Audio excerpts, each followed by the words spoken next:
Okay, hey everyone, welcome back to another episode. Today I'm here with a very special guest. I'm very excited to share this episode with everyone.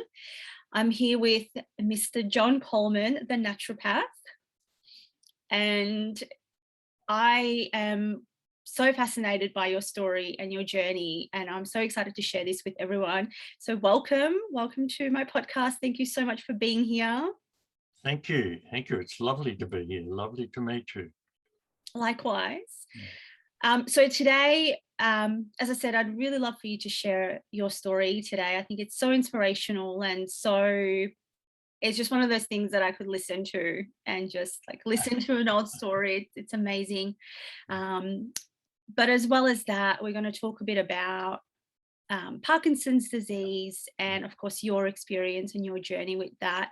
But also, I want to give my listeners a little bit more of an insight to what Parkinson's is, so they can have a bit more understanding of recognizing symptoms and having a little bit of guidance towards alternative treatments and how we as natural health practitioners can help support something like Parkinson's in conjunction with obviously conventional medical care.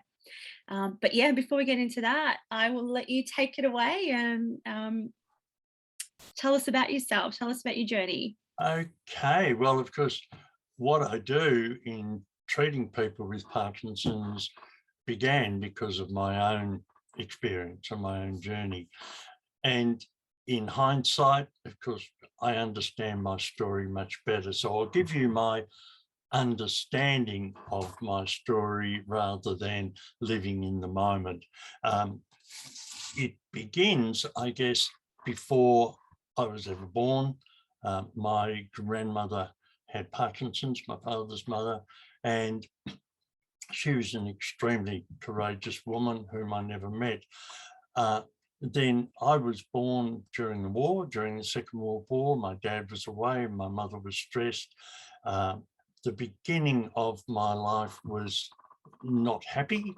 There were various kinds of abuse and stress, so that over those first 20 odd years of my life, I was a very stressed, very frightened individual who made, either because of guidance or because of ignorance, poor lifestyle choices. So I was a heavy smoker from 9 years old. At 9, I was miserable enough to try and commit suicide, and that failed. So I decided smoking was a useful option and I could get free cigarettes. I began drinking in my late teens and became a binge drinker. My food choices were far from satisfactory. So typical Western diet with a lot of junk food added in. So I was also ambitious. I wanted to succeed. I wanted other people's approval. So I worked very hard. I forged a reasonable career in sales and marketing in the musical instrument industry, and got married in my late 20s, had a couple of kids. And when my boys were still quite young, felt that I wasn't seeing them enough. So having an ambition to own a hardware store, I went looking and found I couldn't afford it, but I could afford a health food store. And I'd been to a naturopath a couple of times in my early 20s, so that interested me. So I bought a health food store, and that changed my life. I found people coming in and making choices about food and perhaps buying a couple of supplements and changing their lives, their health and the way they felt. And so in 1980, I began studying. I'd applied to the Southern School, but I had to do my physics and chemistry before I could gain admission. But in March 1980, my oldest boy was diagnosed with leukemia. So I deferred my studies. We worked with Damien through till beginning of 1983, when he was in remission. and I felt it was time to go back to school. So I taught my way into the Southern School and completed my first year. But at the end of that year, Damien died and the world fell apart for us. So again, I deferred my studies, and over the next 6 years, there were a lot of changes, a lot of stresses, and in 1989, the marriage fell apart. I moved out. A few months later, I was retrenched from my work. I sold the health food store and gone back to the music industry. I was retrenched. I was unemployed, wondering what to do with my life, running out of money, and decided that A, I needed to find any sort of work I could, and B, I needed to go back to school. So I found work as a night shift operating theatre technician at a big hospital in Melbourne, and started studying at the Southern School again. So for some years I existed on 2 to 3 hours sleep a night. I would go to work, have an hour's sleep after work, go to college, have 2 hours sleep, go to work, do that most of the week. Trying to eat reasonably, but not really, eating badly, still smoking, but pretty much cut down on my alcohol. I changed to a day shift, afternoon shift job with more responsibility, but better hours, and started studying at night at the Australian College in Camberwell. And then in 1995, in the middle of the year, I'd been feeling pretty dreadful for many months with headaches and fatigue and just not feeling good. And I was at work one day and I slid down the wall and couldn't get up. And a nurse dragged me into the office. Now, my naturopath, whom I'd seen occasionally, had already referred me to a neurologist, but he hadn't been able to see me for many months. So a nurse at the hospital rang the neurologist and said, "You're going to see this man now. I'm sending him up in a cab." And off I trotted. And after a lot of toing and froing and many doctors and other neurologists, I was diagnosed with late stage Parkinson's disease and early stage multi-system atrophy. Wow. Now, the options then were to take drugs. So primarily back in the 90s, levodopa drugs, maybe a dopamine agonist or an anticholinergic drug. I was not happy with the way I'd been treated by my neurologists. I felt that their examinations were cursory at best. Their attitude was disinterested. They say it's dispassionate. I say it's disinterested. And I was very lucky in that I worked with some fabulous neurosurgeons at the hospital where I was, who pulled me aside and agreed with the diagnosis, but said, "Don't take the drugs. They won't help." And I thought, well, here are very prominent neuro specialists saying the drugs aren't going to help. So what else can I do? Now, I just need to let you know what I was like then. I could walk 4 or 5 meters before I fell over, and that was all. I couldn't speak coherently. I had to sing to get words out. That was the only way. I was in a lot of pain. I had very severe tremor, was constipated, incontinent. The right side of my face had dropped and I drooled constantly. I wasn't moving the right arm properly. I couldn't lift it. I had a frozen shoulder. So, you know, if I been a horse, someone would have put me down for sure. Yeah. So I was a mess. So I suppose sensibly I would have taken some drugs, but I was just so annoyed with the way I'd been treated that I chose not to. I found a homeopath who would support me, a craniosacral therapist, a flower essence counsellor, a psychologist, a massage therapist, all of whom helped me and just supported me through this journey of discovery. Meanwhile, I just got stuck into reading as many studies, papers, textbooks, journals of alternative medicine until I could find ways to make improvements. So by the middle of 1996, I could walk okay for about 1 kilometre if I took my time. I could, by half singing, I could get my words out. I was starting to feel that I had a handle on some of my symptoms. I changed my food. I got involved in strategies to learn to love myself, because I realised in those first 52 years of my life I never had. In fact, I hated myself. And yeah, so I changed my attitude about a lot of things. Then I found Bowen therapy, and that again was kind of serendipitous. I read a story about it and thought, sounds good. So I went and learnt Bowen, and then I had treatment and found some advantages. Again, serendipitously, I heard about aquahydration formulas. I heard Dr. Jaroslav Boblik lecturing on them. So I talked to him and I became a test rat, if you like, for the aquahydration formulas for people with chronic disorders. And we did a lot of things wrong.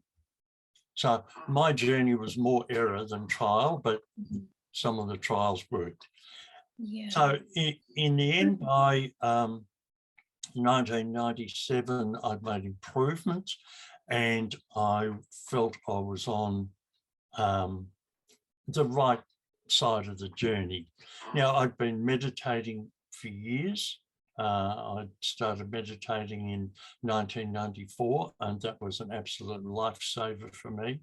And my weekly meditation group became my family, because I needed to divorce my biological family for some years to get my life back in perspective, to understand that I was a worthy individual. By the middle of 1998, a friend said to me, "You don't have Parkinson's anymore." And I sort of said, "Well, yeah, I think I'm getting better." She said, "No, you have no symptoms." And I did a check and I didn't. I had no symptoms after 3 years. So that was the beginning of my research. Now, at the end of 1998, I graduated. So I'd spent 19 years of interrupted study to do my 4-year diploma, but I finished at the end of 1998, and the college gave me a prize for finishing. Amazing. It's fabulous, yeah. So I'd set out to be a general naturopath. I wanted to work with kids and help them to do better at school and feel better. I wanted to work with tired business people and harassed housewives and mums and people with skin challenges and gut challenges, and do all that. And I set myself up in a bedroom and waited for my first patient, and my first patient turned up, and they'd been diagnosed with Parkinson's disease. And I thought, oh my goodness, what do I do now? So I had to work off my experience, and we did some experimenting with him, and he made improvements. So then I waited, and as you know, when you set up practice, it's there's usually big gaps between your first patients, and my second patient walked in and he'd been diagnosed with Parkinson's. And I thought, this is a bit rough, but over the next few months, I just was almost inundated with people with Parkinson's.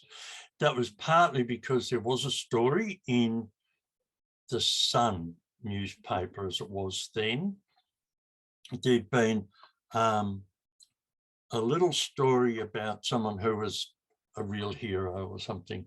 And my son, my surviving son, bless his heart, had written to the paper and said, this is a great story, but if you want to hear about a real hero, here's my dad's story.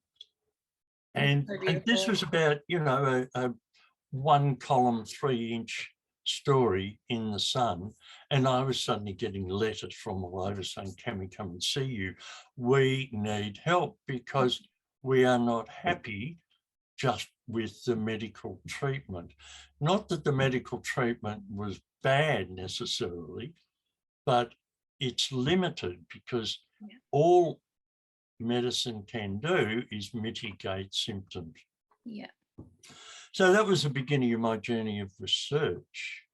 And over the ensuing 20 years or so, I delved into a lot of different areas of research, not just into Parkinson's. And this is, I think, the important thing here.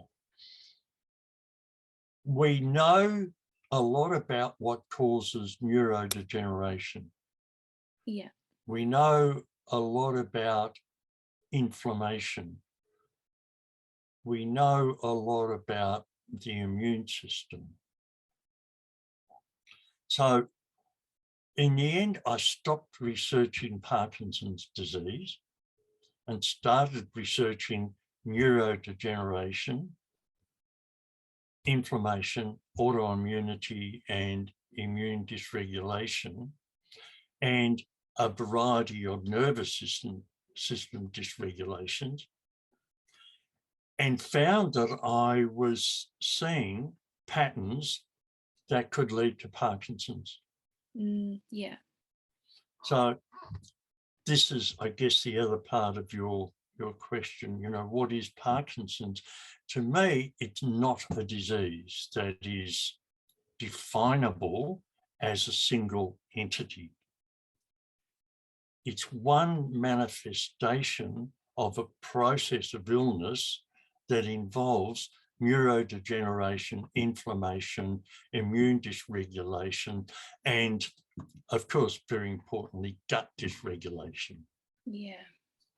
So it might happen that if we have 100 people with the same background, the same influences, the same life choices, some will manifest with symptoms we define as Parkinson's, some with MSA, some with PSP, some with lupus, some with chronic fatigue, motor neurone disease, dementia, Alzheimer's, rheumatoid arthritis, osteoporosis. These are all manifestations of the same pathways. Yeah, absolutely. So that's what I started looking at, and that was the basis of my first book, Stop Parking and Start Living, was that the primary cause, etiological pathway leading to Parkinson's, was trauma or unrelenting stress. Yeah. Because I'd found in that was published in 2005. So I'd found in those years between 1998 and 2004, when I wrote it, that 98% of my patients showed a background of high stress or trauma, mainly in their early years or even in utero, or preconception. So inherited trauma, if you like. Yeah. And you know, an extreme cases are those of grandchildren from Holocaust survivors, or the children of people who survived the Blitz in London, children and grandchildren, where the uterus and the supply of neurotransmitters and hormones and enzymes to the uterus was distorted by the parents or the grandparents' high stress, and they'd been locked into fight, flight, freeze response. So at the time in 2004-5, I felt I was really onto something, and the book, I think, has helped a lot of people. It's sold in various countries. Yeah. But then I wasn't satisfied because not everyone fitted that picture. And I went on searching. And of course, we know a lot now about toxins, neurotoxins. Yeah. So there's been a lot said and broadcast and published about chemicals like glyphosate, paraquat. The earlier chemicals we're looking at is arsenic, DDT, and of course, Agent Orange. So when we look closely at the effects of some of these chemicals, we see high degrees of symptoms of post-traumatic stress disorder. If we examine the symptoms of Parkinson's, we can see that this also reflects post-traumatic stress disorder. So yes, we're looking at trauma and stress, but we're looking at the impact of neurotoxic chemicals that mimic PTSD. Yeah, wow. And so examining patients, looking at things like hair tissue mineral analyses and other toxic tests, I could see that a huge number of my patients were loaded with neurotoxins that were just locked into cells. And because their body was inefficient, they were really struggling to eliminate.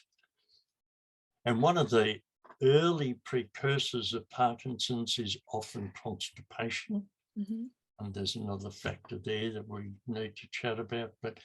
And so, you know, it was really difficult for people to eliminate toxins. Yeah. So that was interesting research, and I started working with that. And then in 2006, I was lecturing in the USA, and I met a fabulous woman by the name of Nicole. And in 2007, she migrated to Australia and we got married. And she had some health challenges that we thought we'd get on top of. But in about 2012, she was diagnosed with chronic Lyme disease, so chronic borreliosis and Bartonella. There was hardly anyone in Australia prepared to treat or who are capable of treating these infections. We liaised with a practitioner in the USA, but in the end, I figured I needed to go back to study and really find out what was going on and treat Nicole. While I was doing that, and there were various forums on social media, people talking about their symptoms and their diagnosis overseas with Lyme or co-infections and inability to find treatment. So I started getting people coming to me saying, help me, you're a naturopath, help me. So I had to do more study and eventually started treating a bunch of people with stealth infections. And then I started looking again at my Parkinson's patients who were not responding to protocols and saying, what's going on here? And I found that about 30% of people diagnosed with Parkinson's are positive for one or more stealth infections. Wow. And these are attacking the nervous system. So the common ones we see in Australia are Borrelia greennii and a couple of other species of Borrelia, Bartonella hensley, Mycoplasma chlamydia pneumonia, and sometimes some rickettsias. And all of these can mimic neurodegeneration. That's so interesting. So in the last few years, when people come to me and they're diagnosed with Parkinson's, I look at their background of trauma and stress. 98% they've got a history there somewhere. Toxins, almost everyone has a toxic burn of some sort that we need to deal with, and about 30% with a stealth infection. And with MS patients, it's about 50% with stealth infections, and with motor neurone disease, about 80%. Wow. Infections. It's very common. So now we sort of can look at Parkinson's as a manifestation of a whole raft of influences on preconception, conception, gestation, early life, life choices, and external influences like work environment, family environment, and chemicals in the environment, etc. And once we understand that and what's affected each individual, then we can treat. Yeah. We can treat the So core. important to understand all of those things, because they really do have such a huge influence. And I think it's so easy to not pay attention to those things because we tend to normalize so many of those things. And it's just, we expose ourselves to so many, as you said, so many chemicals. It's in everything. It's in the air we breathe. It's in the food we eat. Yeah. It's in, sanitary products, cleaning products. I mean, another common thing is mold exposure. I mean, how many people have mold in their homes and they don't even know it? 100%. So it's there somewhere in every home. Yeah, and obviously some are more susceptible to it than others, but it can be a manifestation over years. It doesn't necessarily happen overnight. Absolutely. Yeah. And we have to look at things like parasites. Yeah. Parasites which have a profound influence. One of the pathways I notice for people, and we're talking about Parkinson's, but this applies to virtually all chronic disorders, really. But one of the pathways can be polypharmacy. So because we live in a society where we expect instant relief, we want symptomatic control. So if we have elevated blood pressure, let's say, in our 20s, we have hypertension. Now, instead of figuring out why we have hypertension, is it our family, our work, our food, other chemicals, our attitude, our activity or lack of activity? No, we take blood pressure tablets. Now, those blood pressure medications are supposed to be reviewed and changed at least every 2 years. But for many people, they've been on the same medication for 20 years, 30 years. I know members of my family were in that category. Same blood pressure medication for years. They develop a cough, and so they take some cough medicine for that. But also, the medication can cause anxiety. So they trot along to the doctor, and the doctor says, "Oh, you're anxious. Here's an anxiolytic drug or an antidepressant." Now, over time, that antidepressant drug can create a tremor. Yeah. And so people get anxious about the tremor. They trot along to the doctor, and the doctor says, "Oh, goodness, you're not moving too well and you have a tremor. Must be Parkinson's. Here, take some levodopa drugs or a dopamine agonist." Now, levodopa drugs are good drugs, so they're very helpful, but they can exacerbate anxiety. Yeah. So then people take more antidepressants or anti-anxiety drugs, which exacerbates the tremor, which means they need more Parkinson's drugs. Yeah. And so they're in that vicious cycle. Or they're constipated. Yeah. And so they take a lot of laxatives and artificial, stimulants. Instead of looking at why they're constipated, they might be constipated because they're taking a proton pump inhibitor. Yeah. For reflux that's happening because of their poor dietary choices. And all these drugs have adverse effects which can accumulate, and they end up on anti-anxiety, antidepressant drugs which cause tremor, and then they end up being diagnosed with Parkinson's.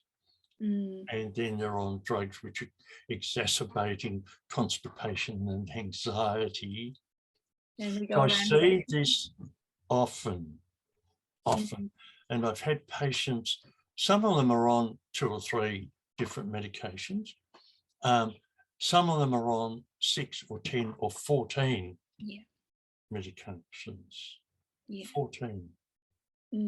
One of my early patients, he was in his 80s, very debilitated, what we call stage 4.5 on the scale of Parkinson's severity, which meant he needed full-time care.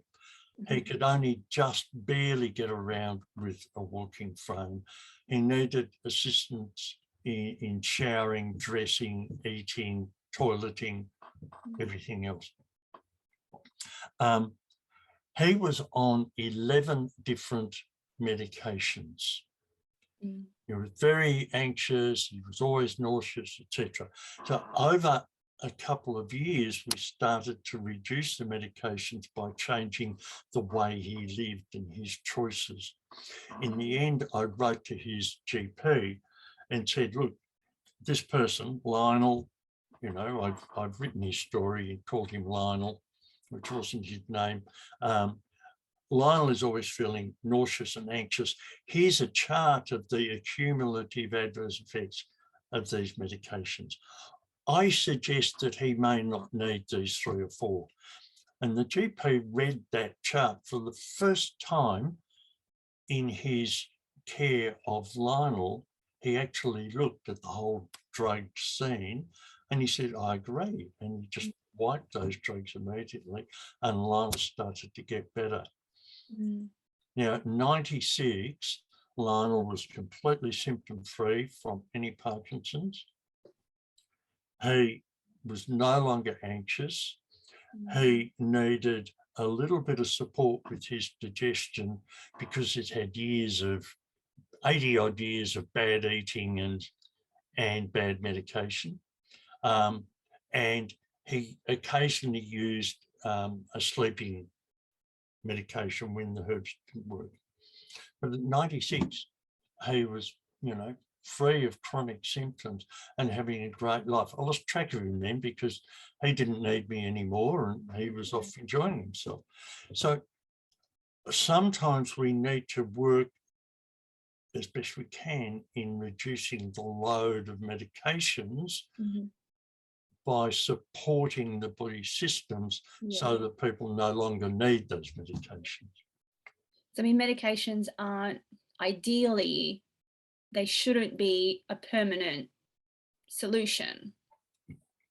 Medications can be fabulous. Absolutely. Absolutely. Western drugs can be fantastic, life-saving, and they can enhance the quality of life temporarily. Yeah. And certainly I have no problem with people with Parkinson's taking the levodopa drugs. I've got some problems with the other drugs. Yeah.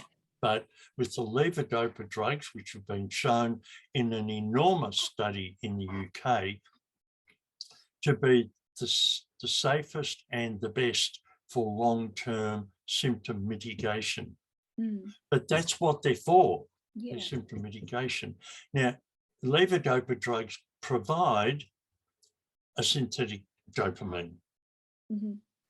And all Parkinson's drugs are aimed at the dopamine pathway because conservatively, Parkinson's is viewed as a deficiency of dopamine in the striatum nigra of the brain.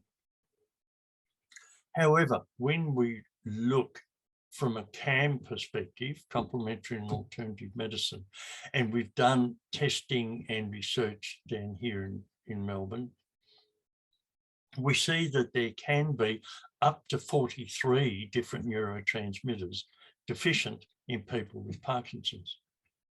And Western research supports a deficiency in serotonin. There was research done back in about, I think, 2014 or earlier, showing that serotonin is deficient in people with Parkinson's.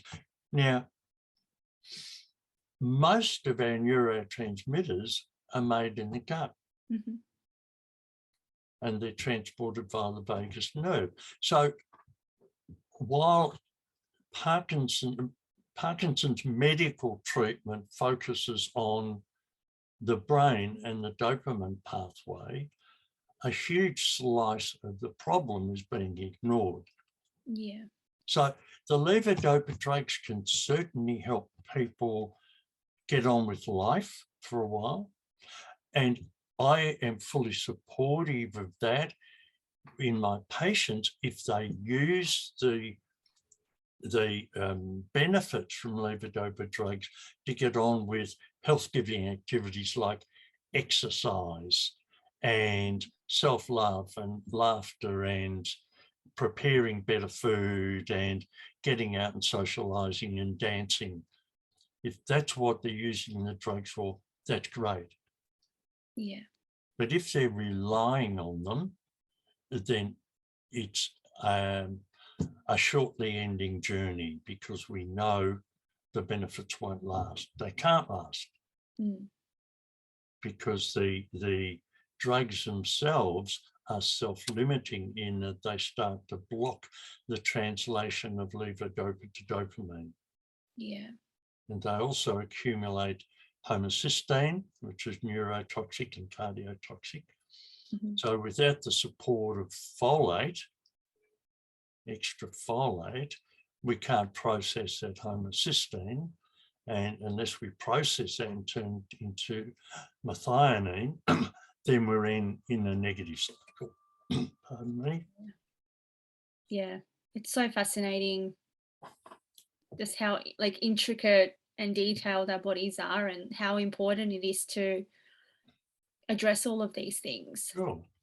But, it's intricate and that fascinates scientists, and there are billions of dollars being spent on fascinating, intricate, amazing science to understand the cellular structure and the microcellular structure and organelles, etc. But in the end, it's not that complicated to get well. Yeah. We don't have to know all the intricacies of alpha-synuclein. All we need to know is that if we have a healthy bowel, we produce healthy alpha-synuclein, which is transported to the brain and is used to get rid of pathogens from the brain. If we have an unhealthy bowel, we produce misfolded alpha-synuclein, which goes to the brain and forms Lewy bodies, which destroy dopaminergic cells. Mm. Yeah, that's pretty simple. Mm-hmm. Fix your bowel and you won't have Lewy bodies. Yeah. But then, yeah, I think even it is, as you said, even in a previous conversation that we had, it's not necessarily putting a label on the disease itself, but it's looking at what's driving the symptoms in the first place. Because as you said, and we know this in natural health and conventional medicine, we know that there is a commonality amongst all chronic diseases, and that is usually an unhealthy gut microbiome, inflammation, stress, poor dietary choices. toxic exposure, all of those things play into it. Yep. And, we can say it is a simple solution, because if we can address those things, I mean, obviously there's going to be variables and differences Sure. from person to person.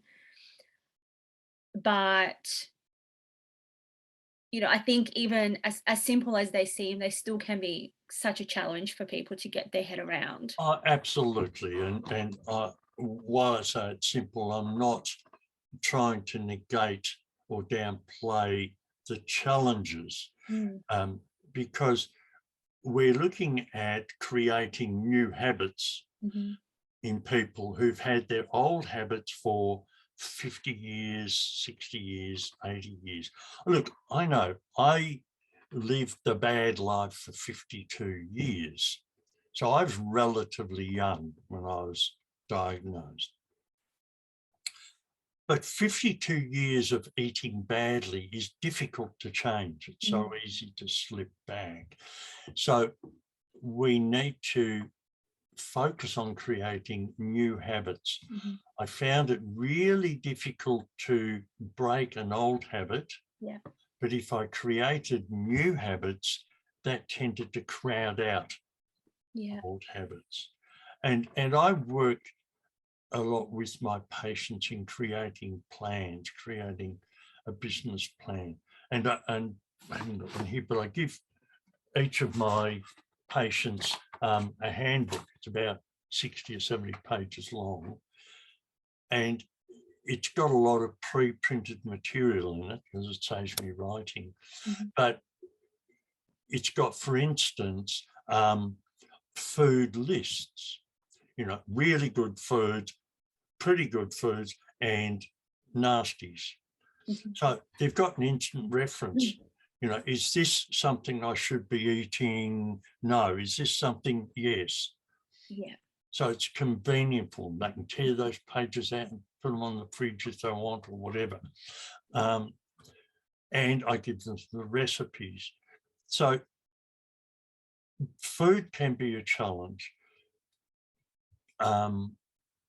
Meditation is often a challenge because people associate meditation with umi-gumi guru sitting on a rock in a turban saying Om Yeah. all day. But when I explain to them that it's a really natural human thing to do, to just stop and look at a sunset Yeah. or smell a rose, Mhm. or, just watch the birds in the backyard or sit on the beach and listen to the sea, that's really natural. And everyone says, oh, yes, I've done that.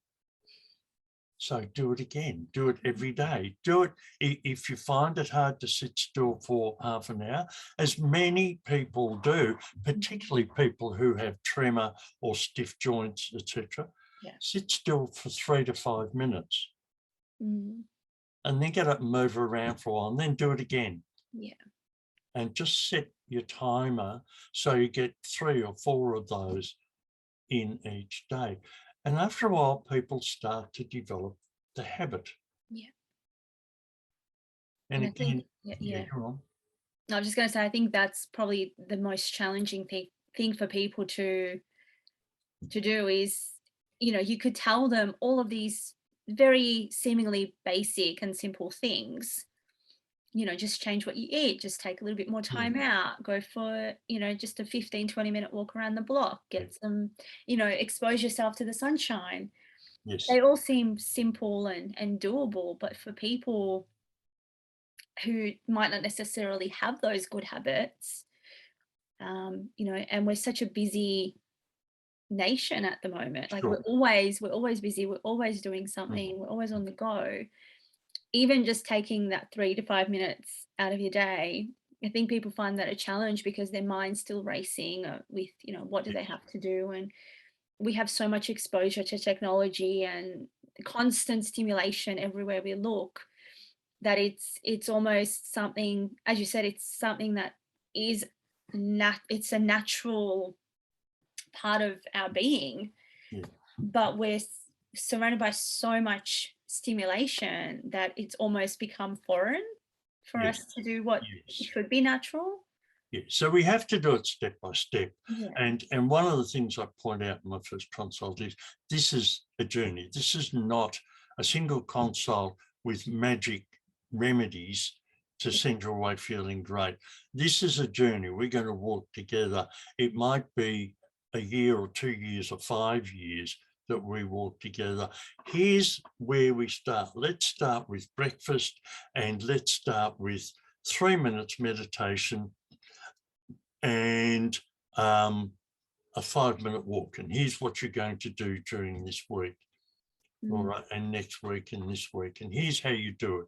So set them a little business plan and a process. And yeah, we bite off bits that we can chew, something that our patients can deal with and understand.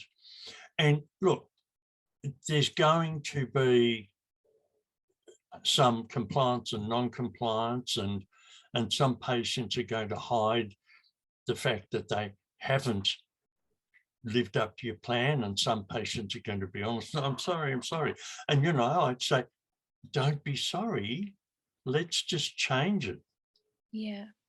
And I read a little book many years ago called When I Loved Myself Enough. And this is one of the things that I talk to, not necessarily in those words, but I talk to my patients about this. When we love ourselves enough, we do find time. Yeah. We do find those couple of minutes here and those couple of minutes there. And we do say no sometimes. No, I can't come out for the 3rd night in a row. No, I can't look after my grandchild because I'm really tired and I need some rest. Yeah. No, I can't go and do the shopping today. It'll have to be tomorrow. So when we love ourselves enough, we start to do that. And so that's one of the first exercises I get patients on is mirror talk. Yeah. Looking at themselves in the mirror saying, John, I love you. And the first time I tried to do that, I just gagged. I wanted to throw up because how could I love that creature that I saw in the mirror? But it's a start, and we start doing that. And my patients who can get through that loving themselves exercise, then they start to feel a little bit of joy in their life. So they start to laugh. And when we laugh, we produce dopamine and serotonin and anandamide. Yeah. And then they can find time to do a little bit of meditation. And, listening to music can be joyful, and that can be meditation. So just step by step, it's a really long, tough journey. I'm not downplaying that. This is a journey that many people will not finish, but they improve their life along the way. Yeah.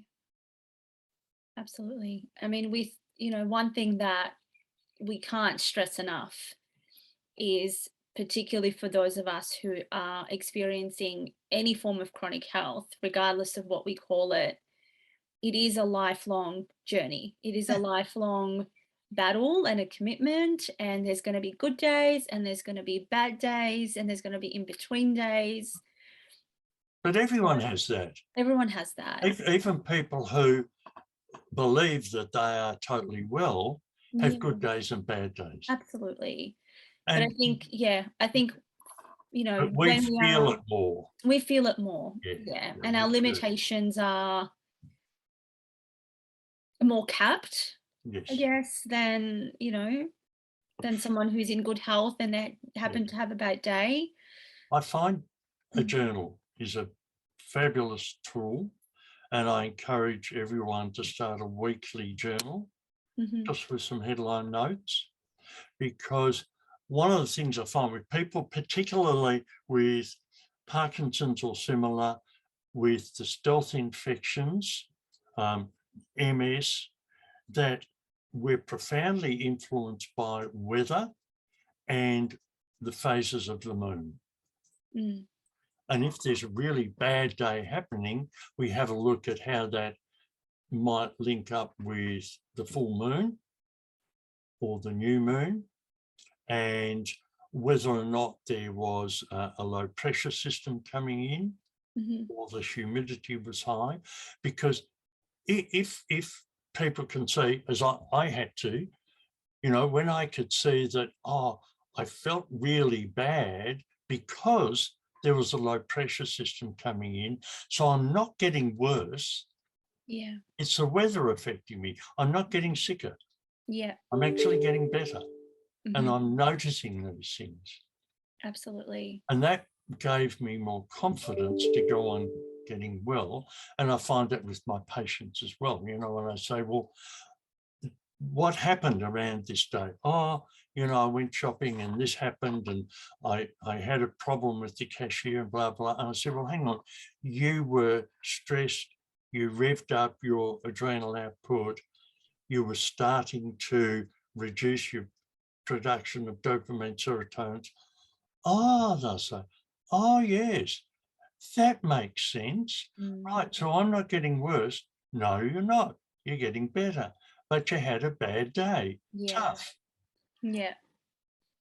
And You know, it's important to learn to recognize what's happening, because sometimes I mean, it's not necessarily always easy. And I've done previous episodes on this about recognizing food sensitivities, mm, but sometimes it's not just recognizing, is the food that we're eating affecting us in some way, but what's happening within our environment and around us that's sure. potentially affecting us Yeah, somewhere. And it's not just, well, so and so said something that really upset yeah, me, or I had a fight with someone, or I was in a really stressful situation. It could be, as you said, it could be the weather. You could have gone into a place that had very high toxic load, yeah, or yeah. um And it's yeah. our response to situations too. If we understand that we usually have a choice of how we respond. So whether it's an emotional stress or a chemical stress or an environmental stress, we do have a choice to say, look, I recognize that this situation may affect me physically, but I'm choosing to celebrate life anyway. Yeah. And so that will reduce the negative effect. Yeah. We're building up our own resources. Mm. So once we can develop those strategies, then sure, there will be an impact, but the impact is less severe. And we can get through it, and we can move out of that environment or out of that situation, do some repairs and get on with life and get on with getting well. Yeah. Amazing.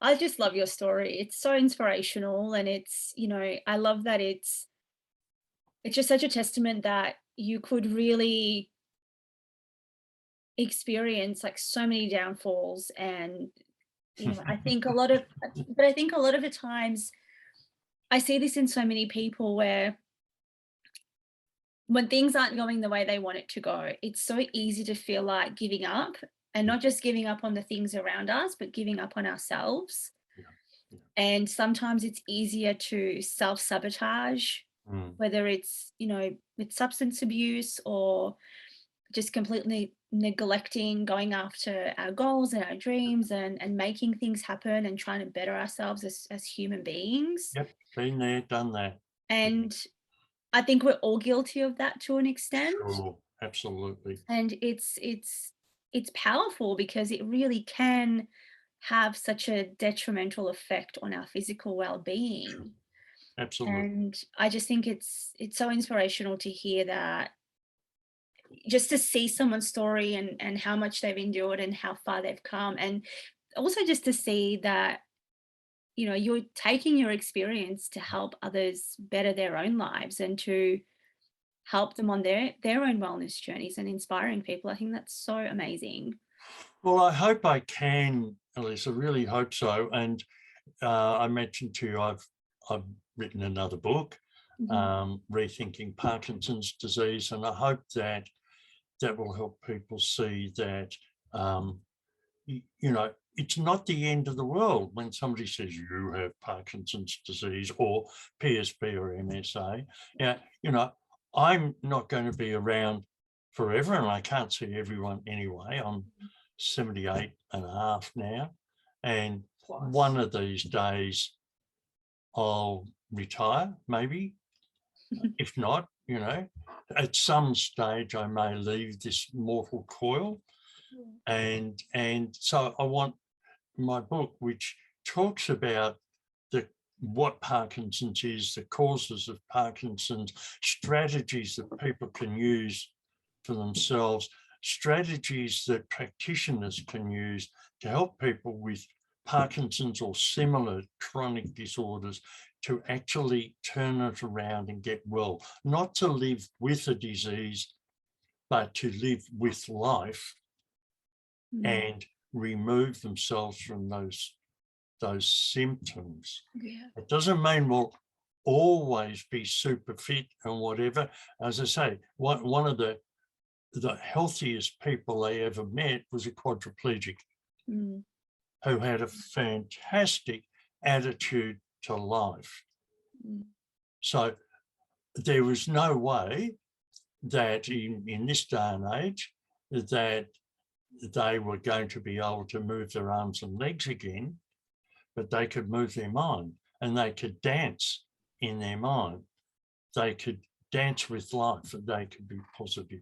So it doesn't mean we're always going to be super healthy. I mean, I will never be a touch typist or a pianist, but I celebrate my hands every day.